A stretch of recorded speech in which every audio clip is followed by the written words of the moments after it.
Well, in the wake of the SVB crisis, there are growing concerns that central banks might also change course. Goldman Sachs today forecasts the US Federal Reserve will pause its rate hikes next week. If so, the cash rate would be on hold there at 4.75%. Now, some economists think the Reserve Bank will follow suit when it meets again in April, pausing rates here at 3.6%. Indeed, the money markets, as judged by the ASX rate predictor, now says there's a 70% chance of no change to the cash rate at the RBA's April meeting in 3 weeks' time. So let's bring in here Warren Hogan, independent economist and consultant with the small business lender Judo Bank.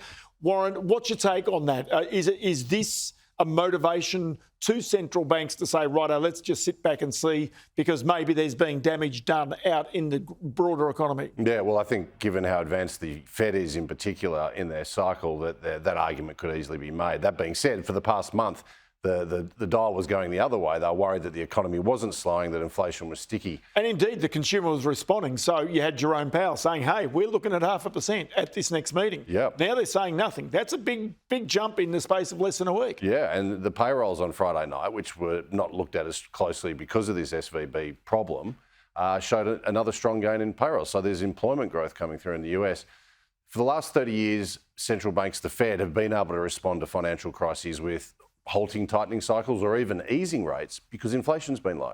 They do not have that luxury now. So I think it's still an open question. I think the speed with which the FDIC, the Fed and the Treasury moved to put in place these measures, I think highlights how much they do not want to have to respond with, well, rate cuts, certainly, and maybe that it reflects the fact that they want to keep hiking rates because they still have an inflation issue. And what did you make of one small aspect of that? And that was saying to the depositors, listen, we're going to look after 100% of your deposits in this bank. Of course, the US, like Australia, guarantees the first $250,000 you've got in that organisation.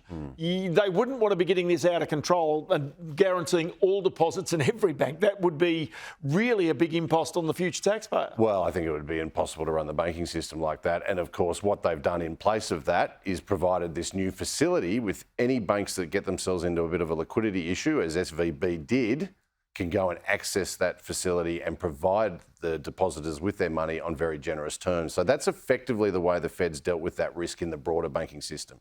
I don't think it was feasible to guarantee all deposits. And this week we see two of the key features that Philip Lowe noted the Reserve Bank is looking for. The NAB business survey comes out tomorrow, and then on Thursday the employment numbers come here.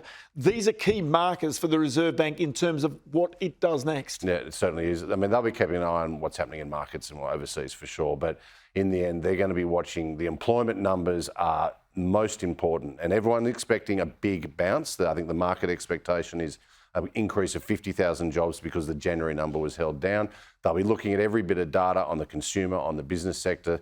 So look, unless the situation overseas deteriorates, the RBA's decision in April will largely be the same as it was last week, and that's whether or not they think they need to get to 385 before a pause, which was the consensus of most economists last week, or whether or not some softer data here, plus these new developments in the US, mean that they pause from now.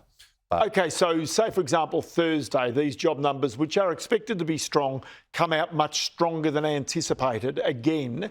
That raises a question that they need to go again. That's the argument, isn't it? It certainly is. And look, this is the problem for all central banks. I think we're in a new phase of this tightening cycle. That is, we are now having a trade-off between price stability, i.e. getting inflation down, and financial stability, i.e. the ramifications of higher rates on the financial system. These central banks, their number one job is price stability. It's all about how much financial instability, how many more SVBs or other financial entities get into trouble can they tolerate. For the Reserve Bank, I think in the governor's mind, the board's mind, it's 3.85% is the number before they pause. I'll tell you what, Warren Hogan, always good to have in the program. Great insight. We'll see those numbers come out later this week. Thanks, Ross.